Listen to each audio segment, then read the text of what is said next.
Fatima Shirazi homemade product इस्तेमाल करने से 1 मंथ में 10 kg तक आप अपना वजन कम कर सकते हैं। Golden heights colony, pillar number 213, Rajendra Nagar, Hyderabad. आए नाज़रीन, अगली खबर हम आपको बताने जा रहे हैं जो कि AIMIM पार्टी के सुप्रीमो और हैदराबाद के MP बैरिस्टर असदुद्दीन अवीसी को लेकर है।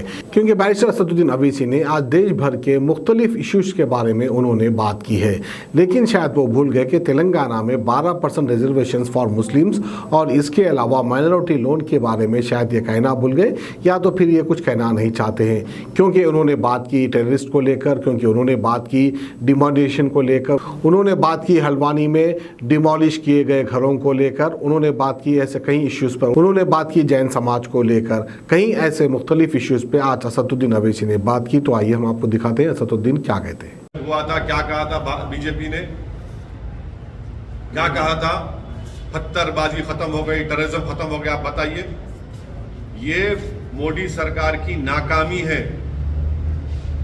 राजौरी में, जम्मू में ये टेररिज्म फैल रहा है। जम्मू में अब ये कैसा है भैया कि टेररिस्ट कैसा आके मार के जाते हैं।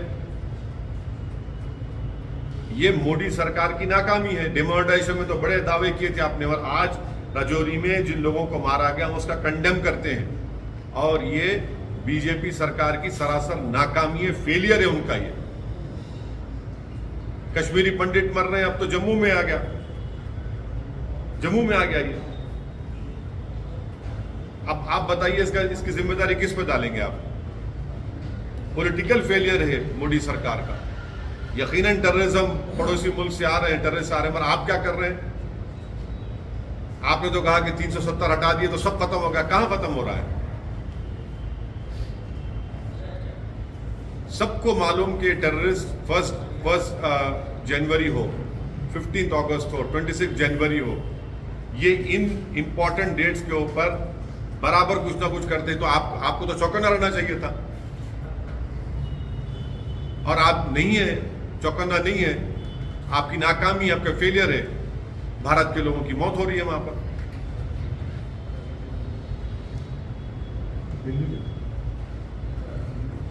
दिल्ली में जो हादसा हुआ है, मैं जैन समाज के लोगों के साथ हूं।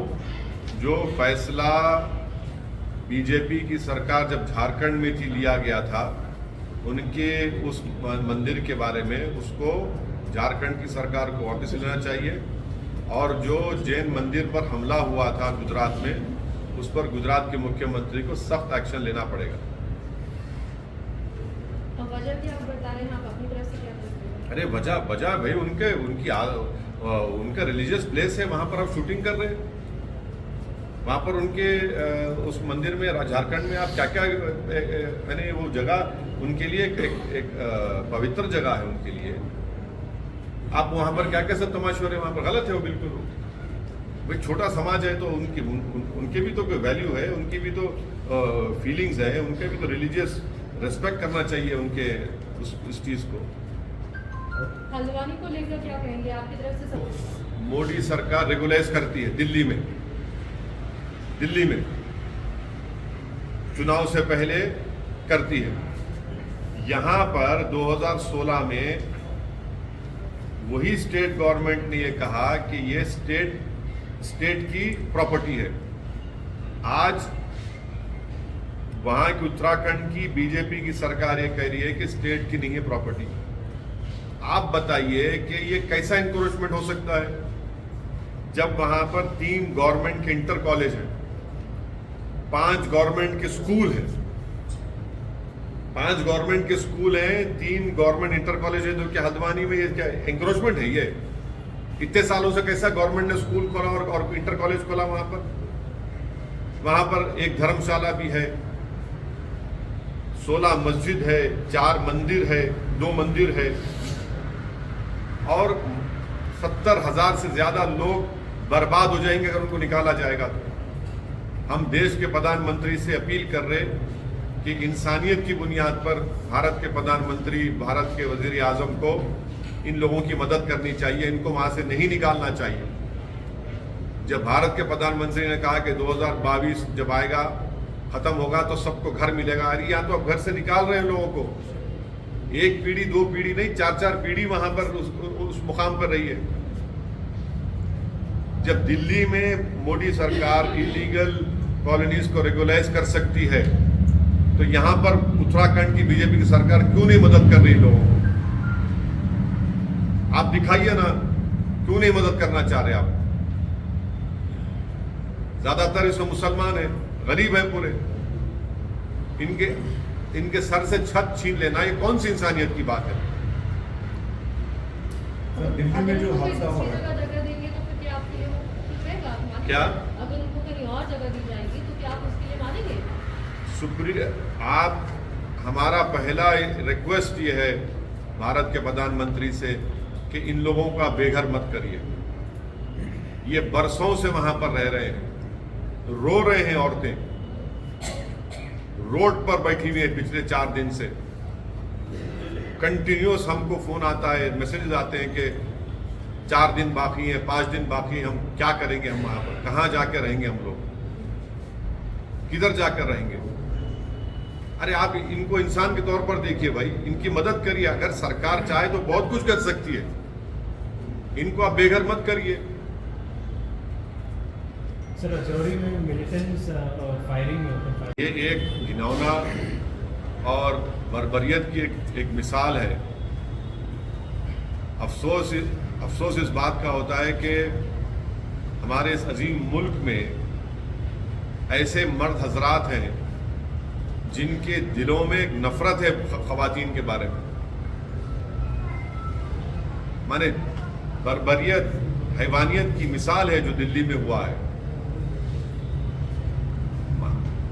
टक्कर मारते हैं और उस लड़की को घसीटते हुए लेकर जाते हैं, उसकी मौत हो जाती है उसमें।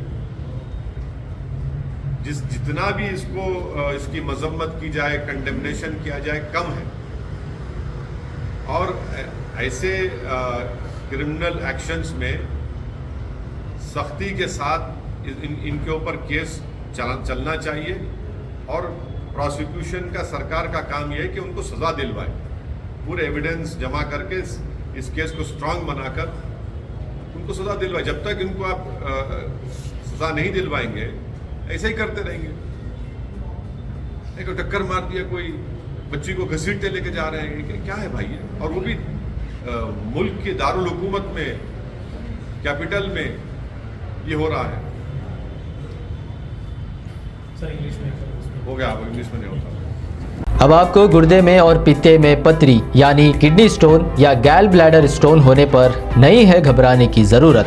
शहर हैदराबाद में सालों से इस इलाज के लिए ख़ानदानी सिलसिले से चला आ रहा है भरोसेमंद नाम RS यूनानी फार्मेसी, जहां पर ख़ास तौर पर पित्ते में मौजूद पथरी और दोबारा पथरी ना होने का किया जाता है मुकम्मल इलाज। आपको इस दर्द से हमेशा के लिए मिल जाएगा छुटकारा। No side effects, no operation, तशखीस करते हुए दवाएं की जाती है फराहम। तो देर ना करें, जल्द ही तशरीफ़ लाए RS यूनानी pharmacy, Bahadurpura X road, opposite Canara bank, Hyderabad. मज़ीद तफसीलात के लिए रब्त करें 9390 610 436 पर।